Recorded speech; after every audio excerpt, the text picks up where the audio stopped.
Hey, had a great coffee with. All right. I imagine Candace is wrapping up and people will be filing in a little bit.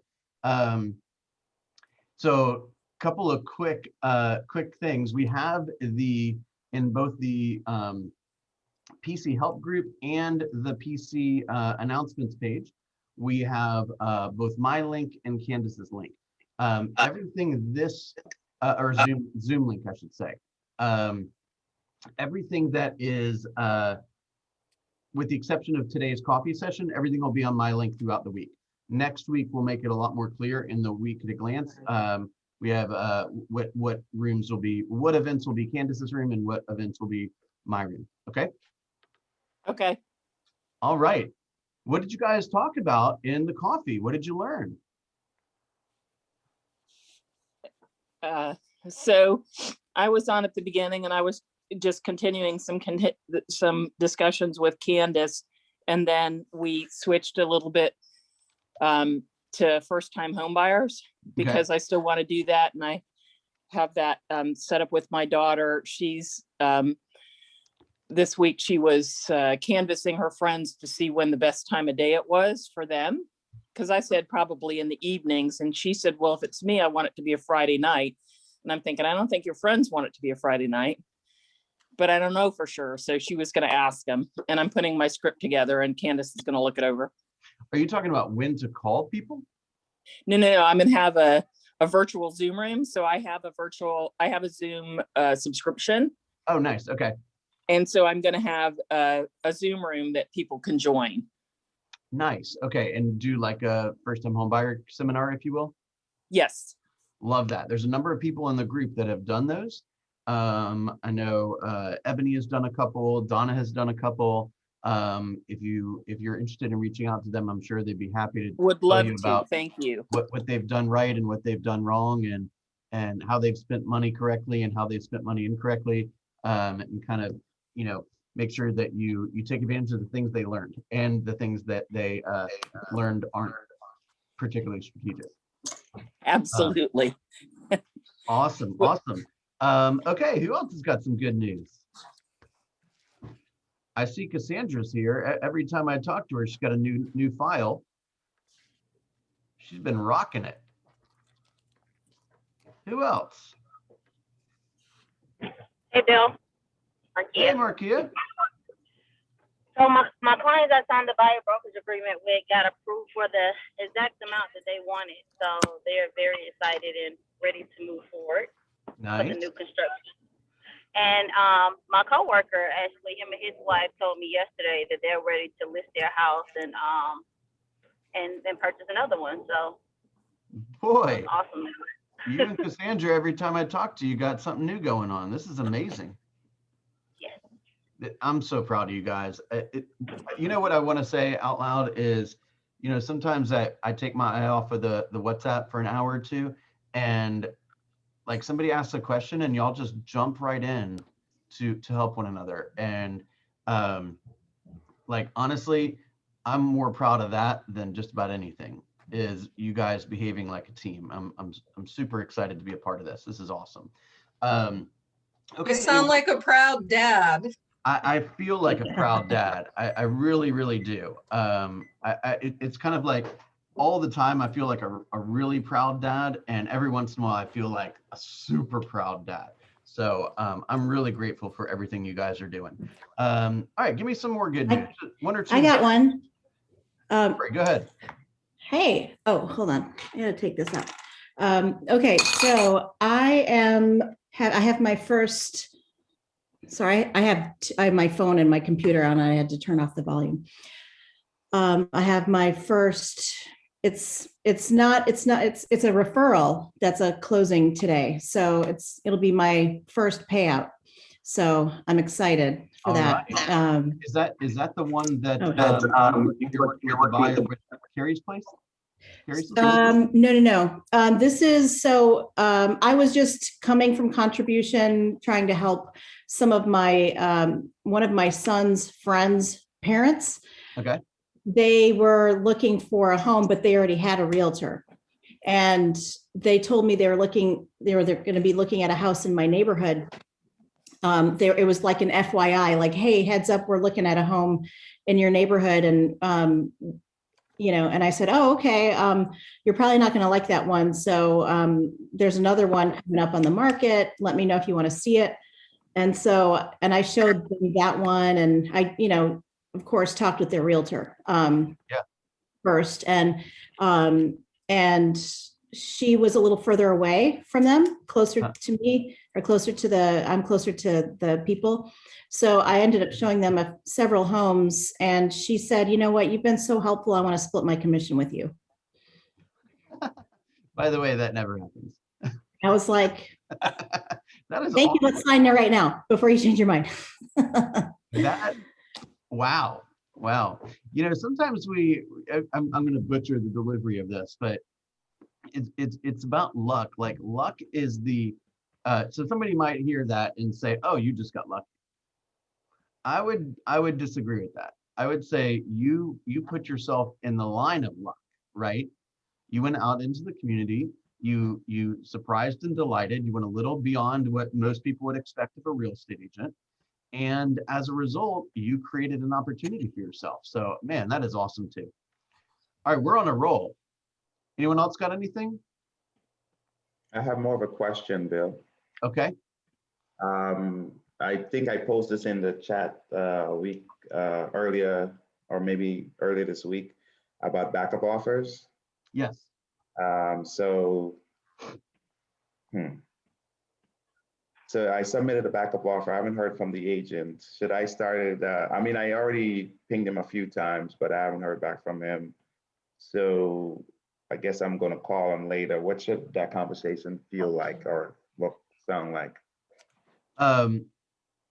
Well, I don't know. You haven't given me a lot of time frames, but if I submit a backup offer, and did the agent say, like, hey, submit a backup offer and we'll sign it as a backup, or like what was the setup for that? Well, so the setup was I submitted an offer.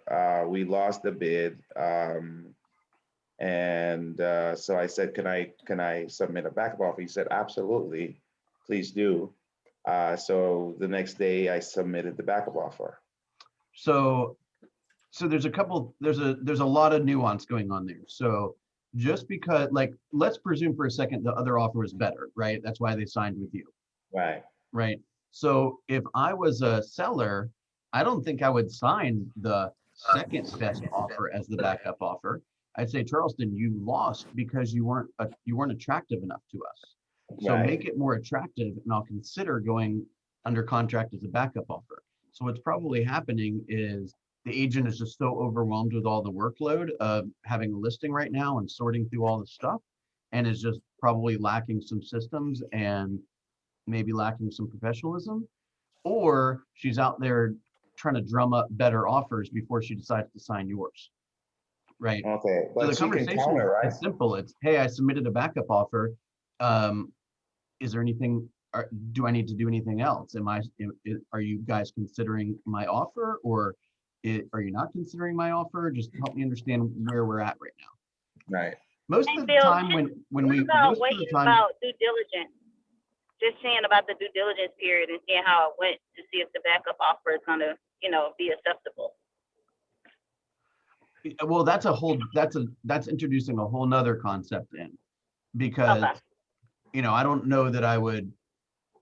I don't think I would answer a lot of questions if I was on the seller about how due diligence is going. I'd say make an offer that is acceptable to my client, and we'll consider it in backup position. And until you do that, I'm busy focusing on the primary contract. Okay, so Bill, I thought the idea was I present an offer and they can counter, can't they? Well, sure, and they probably will, because it wasn't good enough to accept in the first place. So why would they lock themselves into that offer if the first offer dies? However, the seller is not required necessarily to respond to you. Yeah, it's polite and it's, professional, but if it's not good enough, then it's just not good enough. But if it wasn't good enough and I was the listing agent, I'd say, Charleston, keep trying. You're not there quite yet, but if you want to be in backup position, make it a little bit more appealing and we'll consider it. I would have a dialogue. But most of the time when we're trying to think about like how to approach a situation of getting more information, we get too much in our head about how should we say this, or should we say this, or when should we say this, or anything. It's actually pretty simple. It's just calling them and saying, hey, I'm just checking in, right? Submitted an offer, haven't heard, anything I should know about, and stop talking, right? And you treat it like, let's not create all these stories about what may or may not be happening. Let's just ask the question, right? Where do we stand, right? Well, is there anything that I can do to move this forward? Is there any help that you need that I can provide? Yes, Diane. I thought he said he had already reached out to him a few times, and they had the listing agent just isn't even getting back to him. Is that true? Yeah, I did. I did email him once, and I did text him once. Oh, so you've emailed once and texted once, but you haven't tried calling him. No, I didn't call him. Oh yeah, you can't let too much time go by. And I mean, I don't actually send a lot of email, because email, just the nature of email, I've said this to a lot of you guys before, I think there's never been an emergency email in the history of the world. Okay. If I've got a message that I need to get to you, Charleston, and I choose, I can, let's just say, keep it simple, I can call you, text you, or email you. Okay. If I specifically choose to email you, I'm basically telling you it's not a priority. If it was a priority, I'd just call you, or I text you. So when you receive an email, I want you to think of it like, oh my gosh, this is just a task that somebody had on their to-do list, that in an effort to get it off of their to-do list, they emailed me. Now it's on somebody else's desk, and I can focus on what my priorities are. However, many of us, because we're human and we want to be wanted, and we oftentimes do not know what our priorities are, which is a whole different class, we stare at email all day long, hoping somebody sends us an email so that their non-priority can become our priority. That makes no sense. Okay. So I don't send a lot of emails, because I'm the kind of guy who I want an answer quick. I want things done quick. I don't want to wait around. So if I've got a message to get to somebody, I rarely send it by email, because I don't want them to think it's unimportant, right? I would text that agent, maybe in a video text. Hey, I wanted you to know I'm Charleston. We submitted an offer on 123 Hill Street. Haven't heard from you in a couple of days. Is there a specific change you'd like me to make to the offer so it's more appealing? Look, if it was really appealing, they would have already signed it. So clearly it's missing something. So let's figure out what it's missing. Okay. Make sense? Yep. Do you guys agree with me on the whole email discussion? I think it depends on the business you're in, Bill. Okay, well, I'm coaching real estate agents, so I think it's applicable for real estate agents. Absolutely. Email is like, if you want to get in touch with me, call or text first, and then email's number 3. Right. Well, I did text, so okay, I got one of the two, right? Hey, we can't control the work ethic and the systems and the business practices of others. All we can do is be assertive and aggressive in an effort to move things forward and to protect our clients. So if you don't have the answer you want when you want it, try again. Hey, Bill. And Charleston, did you send it via DocuSign? Say that again? Did you send it via DocuSign? No, because I usually don't send it through DocuSign. I usually send it through, I download, once my client signs it, I usually download it and send it across with my own email. Oh, well, DocuSign would keep bugging them. So if you send them with DocuSign, I don't know, that's just me. Maybe, Bill, what do you think? The only issue with that's a kind of a hot topic a little bit. The only issue with that would be real simple, right?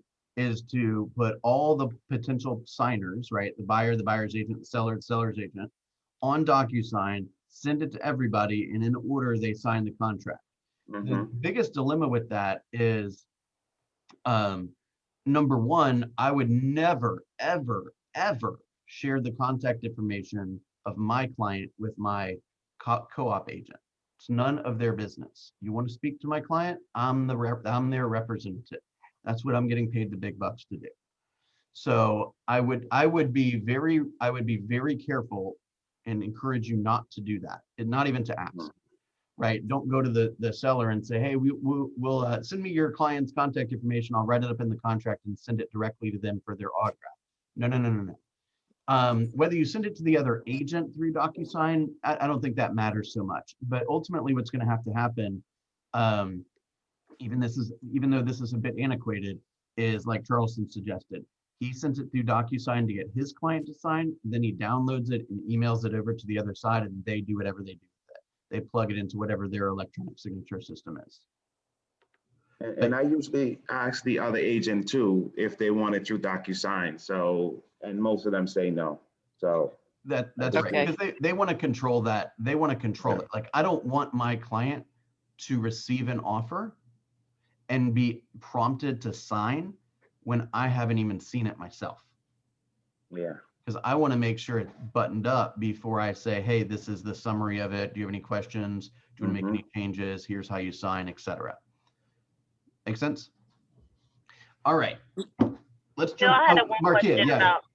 Yeah. So I think I'm a little confused about the backup offer, because I'm under the impression that the backup offer is supposed to serve as if somebody's already accepted the offer, but you want to just be a backup offer. But the way you're saying it, make it seem as though the backup offer could be that they can counter a backup offer even though they was already accepted a backup offer.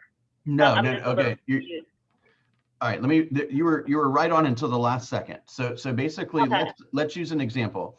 Primary offer comes in 400, no closing cost. Okay. Buyer and seller agree, they're binding. The second best offer, let's just say, was 390, no closing cost. And the buyer said, after I notify the 390 person, hey, you were not chosen, we chose a different offer. And they said, would you be willing to go in backup position? I would respond as the listing agent, we're not going to accept your offer as written in backup position because it's 390 and it's not good enough. Okay, so if you want to make it more appealing, then we will consider signing it. And we are open to backup offers, but we're not going to accept your offer at 390. So you can Right, try but at again. that point, you wouldn't have went binding already with the other people if your client already told you that they're going with the 400. I guess that's where I'm confused. Well, at. okay, yeah. Let me make it more clear then. So the 400 offer is the primary offer. They're in primary position. It's already been executed. You have a binding contract. I now have a group of people who also want the property, but their offers weren't as good as the 400. Let's say the next best one was 390. I don't want my seller to sign a 390 offer in backup position, because if the 400 offer goes away, then I'm automatically locked in to the 390 offer. Right, but it's only if the original offer go away, meaning that they decide not to proceed with it after due diligence and they receive the inspection report. Yeah, or for any reason. But the point is that I don't want to be locked in. I don't. If I was a seller now, I don't think I'd take any backup offer, to be honest. I don't think I'd go into a backup offer position. I'd rather. So people sign backup offers before they even. I guess I thought people submit backup offers, but I guess I wasn't under the impression that people actually sign, like the seller will actually sign the backup offer. Oh yeah, that becomes a binding contract that's too. the part that I'm confused on. I thought they just have a lot of backup offers, but I didn't know that something was actually signed by the seller saying that I'm going to accept your backup offer. This one does not go through. So I guess. Okay, thank you for bringing that up. Let's clarify a couple of these points real fast. Okay, buyer and seller go under contract for $400,000. Okay, let's say there was 10 offers. The top one was 400. We signed it. Their primary position, you're going forward just like you would normally in a regular transaction. Okay, all 9 of the other offers say we want to be backup. We want to be backup. Then I would write to all of them and say, my client is interested potentially in agreeing to a backup offer. However, all of you guys need to improve your offer or we're not going to consider it. And it almost becomes the highest and best for the backup position. and then you get the best of the backups, and the seller decides if offer number one, the primary offer, leaves the contract, would I be satisfied binding myself to this next best offer, if you will? Okay. Now, it's also possible that that one of those people could come in and say, okay, well, I'll give you 415. Okay, well, if that's the case, I'm probably not agreeing to anything that the 400 guy wants me to do from an inspection standpoint, because I'd love for that person to go out of the way and for the 415 guy to come back in. Okay. But I got to tell you, in this environment, I don't think I would take, as a seller, I don't think I would take a backup offer. It's not because I don't want more offers. It's because if it's not substantially better than my first offer, I'd rather just stick it on the market and get another 50 offers and see what happens there. I don't want to bind myself to a mediocre offer, right? You follow me? Now, if I'm on the buyer side, I'm begging and pleading, please get out of the backup position, please, please, please, right? So you got to understand, you behave a little differently depending on which party you represent. Yeah. Okay, Markia, did that clarify? Yeah, I think it's just the fact that people say, oh yeah, I got a whole bunch of backup offers, but they should say I received a lot of offers, not that I have a lot of backup offers. And I think a lot of realtors say that all the time, like, oh yeah, I got a lot of backup offers if one don't go through. So in my mind, I didn't think that one actually has to be signed because of how loosely they use the verbiage of I have a lot of backup offers. Okay. Now we're really getting into the nuts and bolts here. That's right. That phrase is oftentimes misused. I got a lot of backup offers. That is not the way to say it.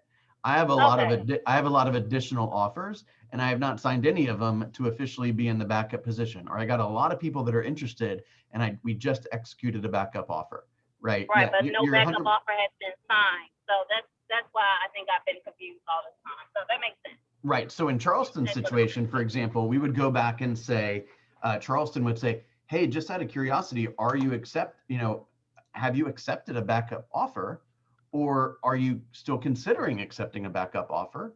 And hey, I'd like to be the backup offer. So what do I need to do, or what does my client need to do in order to win? Let's get to the bottom of this quickly. You follow me? Right. Yeah. Thank you. But I got to tell you, Charleston, you're welcome. I don't think there's anything wrong with being a little assertive. I mean, I'm probably more assertive than the average person, but I also get more of what I want than the average person, right? Amen. It's like that conversation we talked about, the 10%.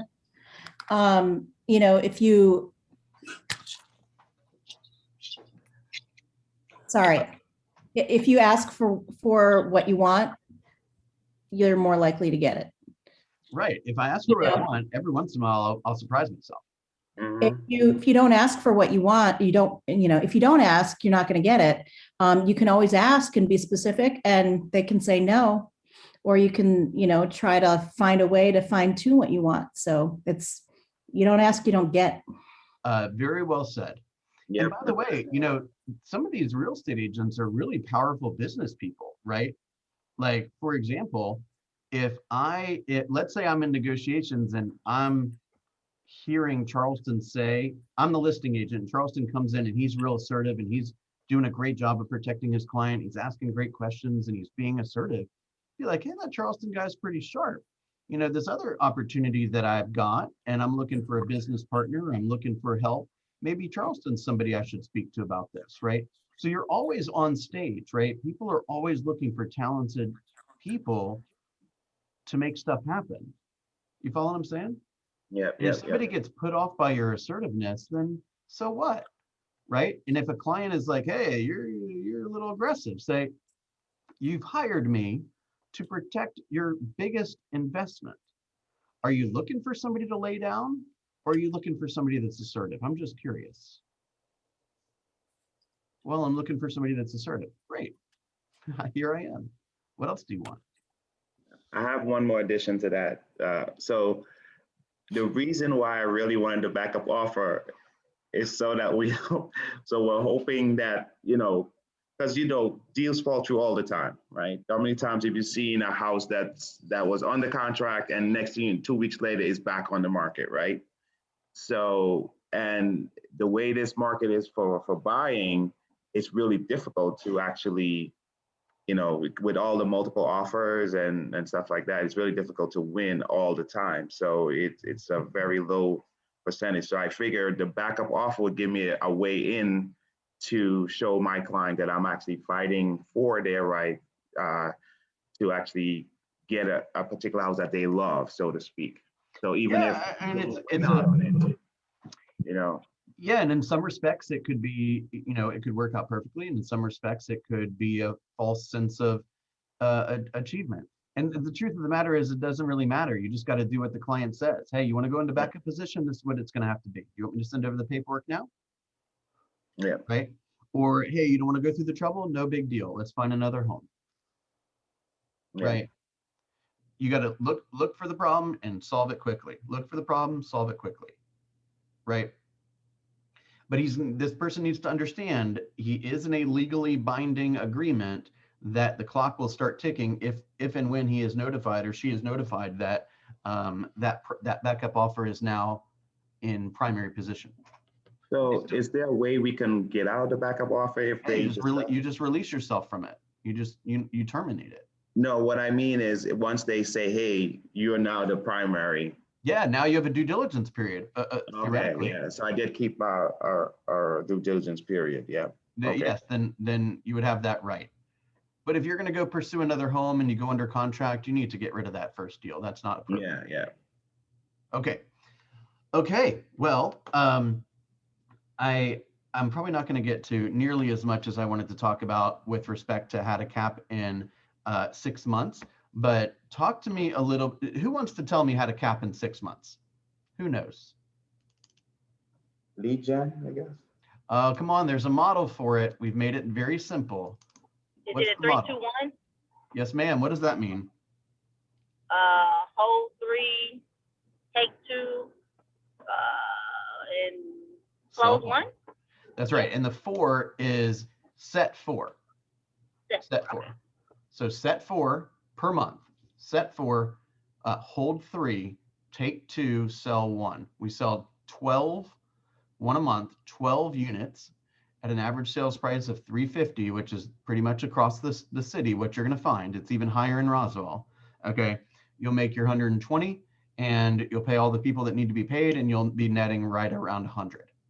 Okay, if you want to go a little higher, let's say you want to make 200, then you can run the 8642 plan. I set 2 appointments a week, right? 8 a month. I hold 6 appointments a month. I take 4 of them and I close 2 of them. Okay, every one of those conversion ratios is below what I would consider the standard. Okay, I feel pretty certain saying this, that there are some people on the call that have never made 6 figures before.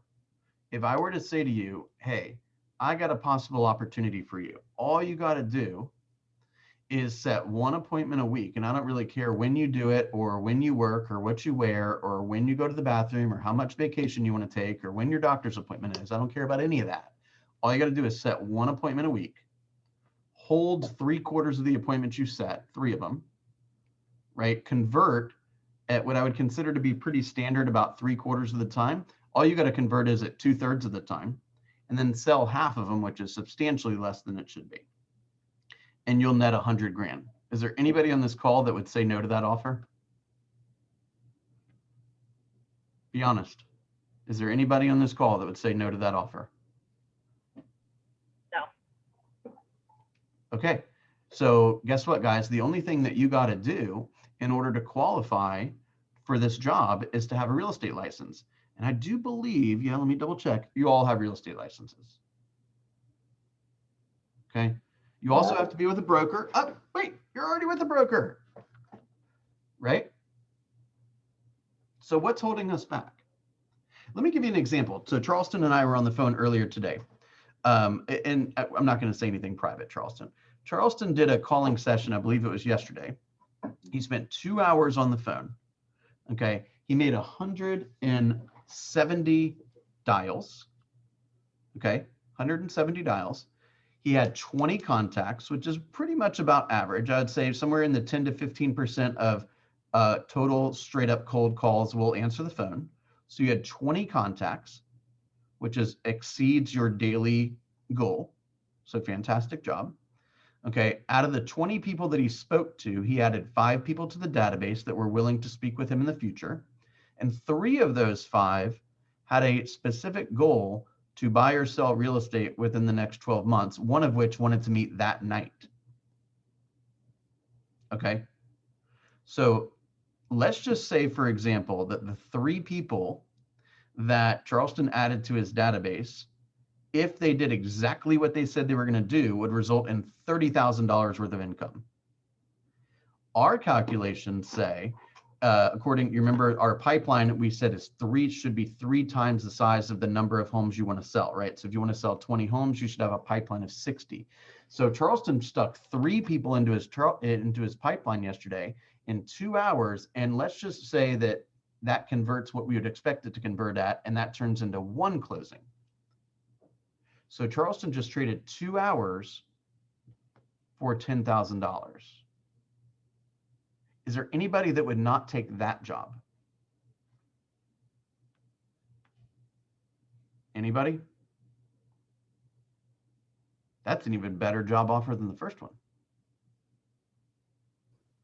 Guys, you already have a real estate license. We got free data. Cole, Vulcan 7, right? We just got to do the work.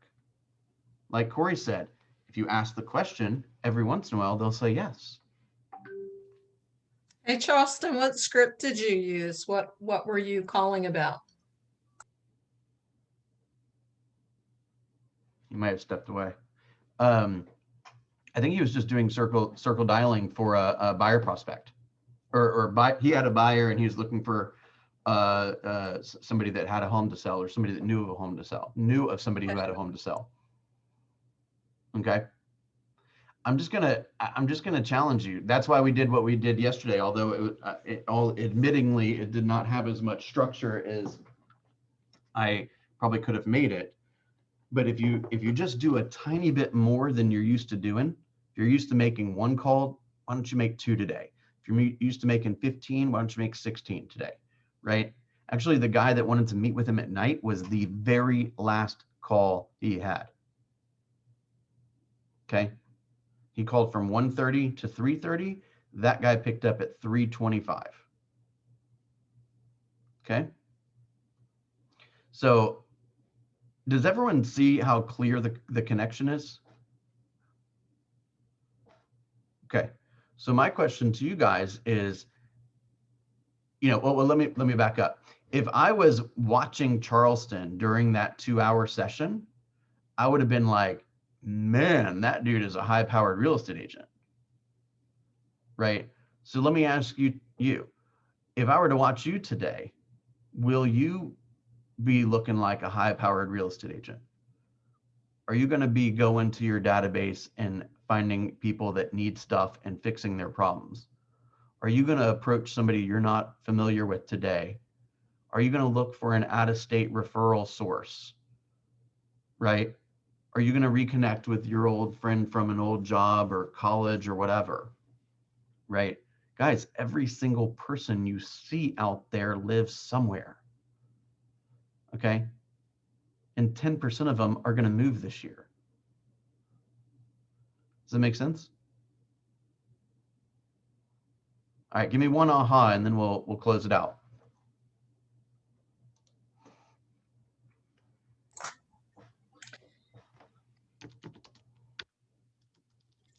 I stunned you guys so much. Come on, one aha, somebody. For me, it's just about being persistent and showing your value and working as hard as you can for your clients. I think, like you always say, it's a matter of numbers. It's a matter of at-bats, and eventually it's going to pay off for you. That's right. And we're starting to, I'm not just making this up. I mean, Candace can vouch for this. Pam can vouch for this. I can vouch for this. Anybody that's Wantis can vouch for this. Anyone that's planted seeds in the past and has seen those seeds flower will tell us that what we're saying is correct. Yeah, I can share really quick. I actually got my first referral. I mean, I've only had 2 transactions and one of them has resulted in a referral already. Love that. And so this person, you know, she wasn't really responsive. And she was planning on buying at the end of April. And I sent her some warm brownies from Tiff's Treats last week. And she called me last night and she's ready to move forward right now. So she had a realtor. She does not have a signed agreement. She wasn't happy and she wants to work with me. Well, I can tell you one So- thing, even if she was happy, the second that she got hot brownies from you, she's like, my realtor never did anything like that. Peace out. Right? Yeah, so I have her on my pipeline, but for the 3 to 4 months time frame, she's a 9. Now I'm moving her over to 10 and we're working. And so the backup offer thing, I mean, she has a house that she likes. It's already under contract, but I'm going to reach out to see if there's any chance we can do a backup offer on that while Yeah. I'm continuing to reach out to the neighborhood where she wants to live. Perfect. So I got a plan. Gonna make her happy. Thank you for sharing that, Donna. I got a refer. I think I told you guys this. I got a referral a couple days ago from a woman who I think she responded on like a rental lead like 10 something years ago. I have to go back and look it up. Anyway, she already owned a. No. It was a sign call because she's always had a property out in like Grayson basically, and we never did get a chance to work together. She was living in Chicago half the year and Grayson half the year. And she ultimately decided to sell that house in Grayson. She called me. I referred it to a referral partner out there because I don't know anything about Grayson. And the home expired 2 different times. Clearly, it was a different market, right? And it wasn't that wonderful of an experience from my perch, right? I didn't feel like we blew her away. Okay. But guess what? I checked in with her every once in a while, said hello, and she called me. Right. So it's not like even the ones that you think you've butchered or like you think that, something went south or whatever, people want to deal with people that take ownership of whatever may have happened. Look, I can't make every experience perfect. Right. But if there's a misstep, I'm going to own it. And I'm going to work on fixing it. And I believe that is probably why she reached back out. You see what I'm saying? And she got like a $400-something thousand house. Now, by the way, I probably should have clarified this. She doesn't want me to sell the home. She was actually sending me to somebody else, right? So I've continued my relationship with a woman who owns a home that one day will probably sell it. Now I've got a new person in my life that she introduced me to who I would have never met otherwise. Make sense? Just keep loving on people, guys. The more you love on people, the more stuff you'll get. Candace, did you want to say something? Can you hear me? I can. Okay, good. I was just going to say that anytime that I've in the past felt like I needed some business, take some action, do something to move your business forward, and things just appear out of the woodwork. They might even not be in direct relationship to what the action is that you've taken, but something will happen. So just I'm coming in so we can do some live lead gen. Let's just get on it. Let's get on it.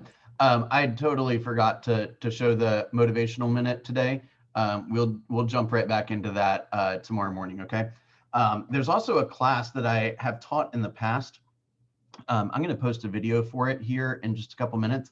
I called it 10 Steps to $100,000. It's been in the email for a long time. I don't know if you guys have ever watched it, but I thought that was I think I communicated that pretty strongly that day. So I'm going to post it and encourage you guys to take a peek at that today. All right, live lead generation with Candace here momentarily. And let me just double check. We also are having a scripts and dialogue class today at 12:30 at the Market Center. And don't forget, growth group will meet at 11 o'clock today in my room. Okay, growth group 11 o'clock today in here. Come to the office and hang out with Candace for Live Legion, and I'll see you guys soon.